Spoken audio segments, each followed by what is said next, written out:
Hey guys, it's Saria. Welcome back to my channel.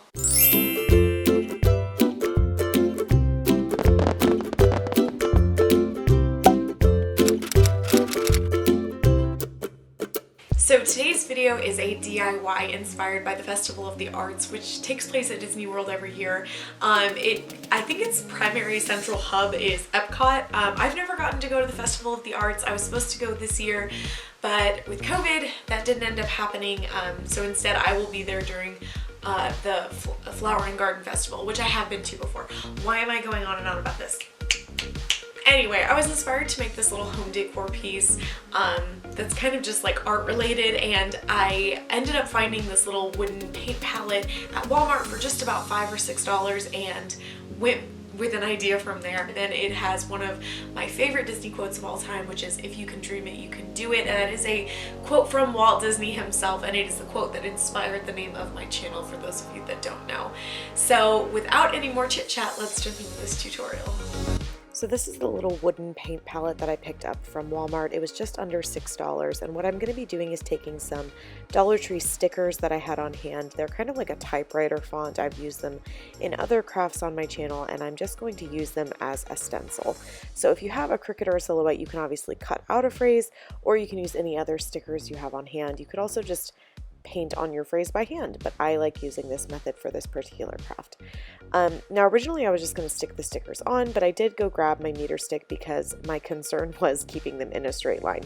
So I am going to make 3 straight lines across this little palette so that I can make sure that when I lay the letters down, they are in a straight line for me. And now that I have those lines down, I'm going to start laying down my stickers as stencils, and I'm going to write out the phrase, "If you can dream it, you can do it." Now I'm going to warn you guys, I'm going to speed through this, but I do end up moving the phrase around because I ran out of space. So try to think ahead.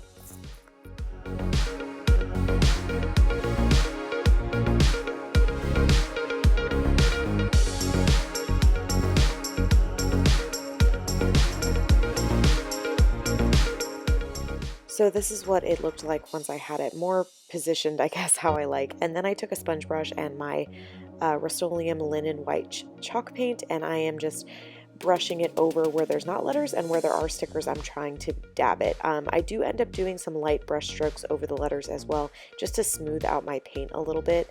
And then I will peel off these stickers before the paint has had a chance to fully dry. I find that that's the best way to do kind of this stenciling effect.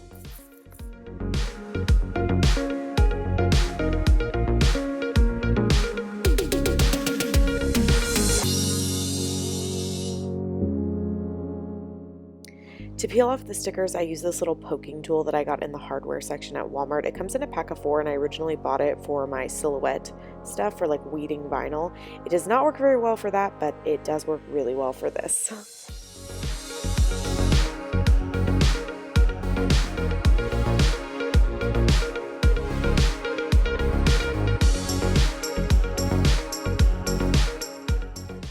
Next, I'm going to be sanding this down a little bit. I did originally try to use the Dollar Tree sanding sponge, which normally I love. I think this works fantastic for other projects.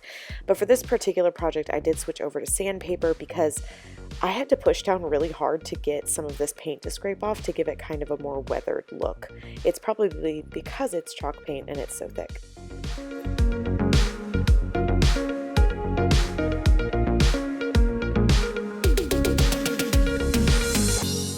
Now that I have that all sanded down, I'm going to start to draw little Mickeys on here, and I'm just using some buttons because that's the circles that I had on hand that were kind of the right scale. But I mean, honestly, just look around your house, or you could always print out a Mickey head and cut it out of paper, or you could hand draw this. I'm too nervous to do that, so I did trace a larger button and then 2 smaller buttons for the ears, and I'm just trying to get kind of a general spacing for where I would like to put the paint on this little palette.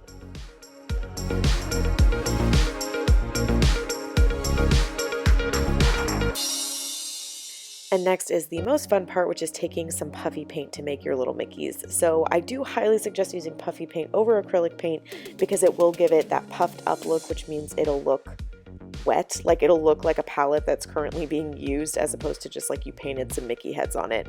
And my goal for this was that it looks like an actual paint palette that somebody's painting with.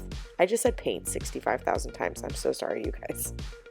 Anyway, I started with red and then I did orange, yellow, green, blue, purple, and pink. And obviously pick the colors that you like the most. You also don't have to do it all the way around. You could just do a little section. This is really just about creating your own art. So I hope that this did inspire you guys to make it your own.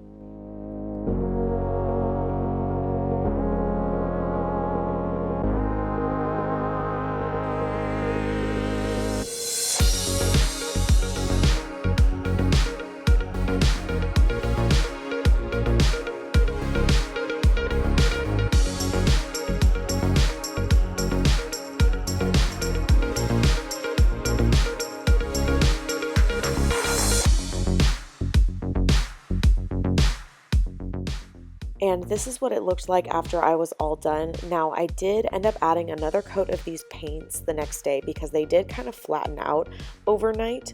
I still think they looked really cute and pretty, but I just wanted them to be a little bit puffier, so I went in and did a second coat of all of them.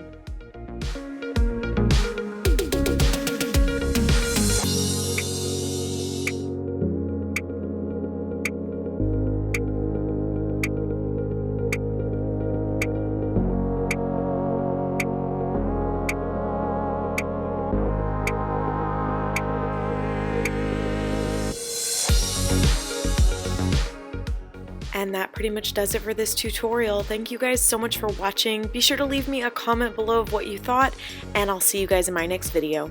Bye!